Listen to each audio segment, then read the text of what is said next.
நவராத்திரி நவராத்திரி அப்படின்னு சொன்னா என்ன அப்படின்னா, நவம் அப்படின்னு சொன்னா புதுசு அப்படின்னு ஒரு அர்த்தம். ஆனா இந்த இடத்துல நவராத்திரி அப்படின்னு சொன்னா 9 இரவுகள் அப்படின்னு அர்த்தம். 9 இரவுகள் அப்படின்னு அர்த்தம். இந்த நவராத்திரி அப்படிங்கிறது என்ன அப்படின்னாக்கா, மகிஷாசுரன் அப்படின்னு சொல்லிட்டு ஒரு ராட்சசன் இருந்தான். அவன் வந்து இந்த லோகத்தையே தன்னுடைய வசப்படுத்தி எல்லாரையும் ஆளணும் அப்படின்னு நினைச்சிருந்தான். அந்த ராட்சசன் வந்து என்ன பண்ணினா, பெரிய தபஸ் பண்ணினான். ஒரு தவ வாழ்க்கையை வாழணும். அந்த தவத்தினுடைய மகிமையா பிரம்மாவானவர் பிரத்யட்சமாகி அவனுக்கு வந்து ஒரு வரம் கொடுக்கணும் அப்படின்னு சொல்லிட்டு இது பண்ணினான். அப்போ அவன் வந்து ஒரு வரம் கேட்டான், யாருனாலையும் எனக்கு மரணம் ஏற்படக்கூடாது அப்படின்னு ஒரு வரம் கேட்டான். உடனே பிரம்மா சொன்னார், அப்படியெல்லாம் முடியாது, வேற மாதிரி கேளு, ஒரு டேர்ம்ஸ் அண்ட் கண்டிஷன்ஸ் எல்லாம் நீ மாத்திக்கோ அப்படின்னு சொல்லி சொன்னார். அப்போ அவர் என்ன சொன்னார் அப்படின்னாக்கா, மனிதர்களால எனக்கு மரணம் ஏற்படலாம், ஆனா பெண்களால தான் எனக்கு மரணம் ஏற்படணும், ஆண்களால மரணம் ஏற்படக்கூடாதுன்னு ஒரு வரத்தை வாங்கிட்டான். அவன் என்ன நினைச்சுட்டான் அப்படின்னாக்கா, ஆண்களானவர்கள் ரொம்ப வலுவானவர்களாகவும் பெண்களானவர்கள் பலவீனமானவர்கள் அப்படிங்கக்கூடிய அவனுடைய தப்பான எண்ணம் வருது.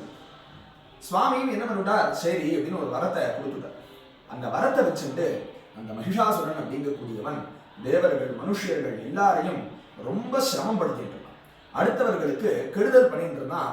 நல்லத்தை எல்லாம் வந்து கெடுத்துட்டு இருந்தான் இல்லையா. பகவானானவர் எப்போ தன்னுடைய அவதாரத்தை பண்ணுவார் அப்படின்னாக்கா, எப்போ வந்து இந்த சிரமம் உலகத்து முழுக்க எப்பப்பெல்லாம் சிரமம் வர்றதோ அந்த சிரமத்தை நிவர்த்தி பண்ணி அவர்களுக்கு சௌக்கியத்தை கொடுக்கறதுக்காக சுவாமி வந்து இங்கே அவதாரம் பண்றார் இல்லையா. இப்படி லோகத்துக்கே சிரமத்தை கொடுத்துட்டு இருக்கக்கூடிய மகிஷாசுரன் இங்க லோகத்துக்கு முழுக்க சிரமத்தை கொடுத்துட்டு இருக்கிறதுனால சுவாமி வந்து அங்க ஆவிர்வவிக்கிறார். அப்போ அவன் வேண்டி கேட்டுட்ட வரம் என்ன அப்படின்னாக்கா, பெண்களால தான் எனக்கு வந்து மரணம் ஏற்படணும்னு கேட்டுட்டான். அப்போ என்ன பண்ணிட்டார் அப்படின்னாக்கா, எல்லா சுவாமியும் பிரம்மா விஷ்ணு பரமேஸ்வரன் எல்லாருமே சேர்ந்து அம்பாளை நோக்கி இந்த விஷயத்தை சொன்ன உடனே, அம்பாளானவள் நானே ஆவிர்வவிக்கிறேன் அப்படின்னு சொல்லிட்டு அம்பாளானவள் துர்கா லக்ஷ்மி சரஸ்வதி இதனுடைய 3 ஸ்வரூபமா இருக்கக்கூடிய அந்த மகா காளின்னு சொல்லக்கூடிய அந்த அவதாரத்தை பண்ணி அந்த பராசக்தியா அவங்க அவதாரம் பண்ணி அந்த 9 நாள் அவர்களுக்குள்ள ஒரு யுத்தம் நடக்கிறது.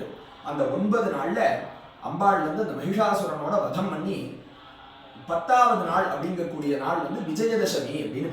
விஜயதசமி அப்படின்னா என்ன அர்த்தம்னா, விஜயம் அப்படின்னா வெற்றி அப்படின்னு அர்த்தம் இல்லையா.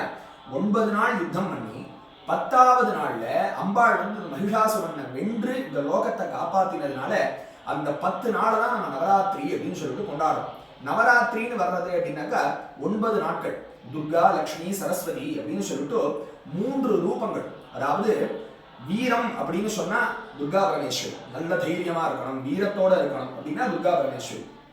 நல்ல செல்வ செழிப்போட இருக்கணும், நமக்கு தேவையான அனைத்து லட்சுமி கடாட்சமும் கிடைக்கணும் அப்படிங்கிறதுனால மகாலட்சுமி. நல்ல கல்வி ஞானம் இருக்கணும் அப்படிங்கிறதுனால சரஸ்வதி. ஒரு அம்பாளுக்கும் 3 நாட்கள் அப்படின்னு சொல்லிட்டு 9 நாட்கள் நம்ம கொண்டாடுறதுனால நவராத்திரி அப்படின்னு சொல்லிட்டு வந்தது. 10வது நாள்ல நம்ம விஜயதசமி அப்படின்னு சொல்றோம் இல்லையா. இன்னைக்குமே நார்த்ல எல்லாம் பார்த்தா தசரா அப்படின்னு சொல்லிட்டு கொண்டாடுவோம். நம்ம இங்க நவராத்திரின்னு சொல்றோம்.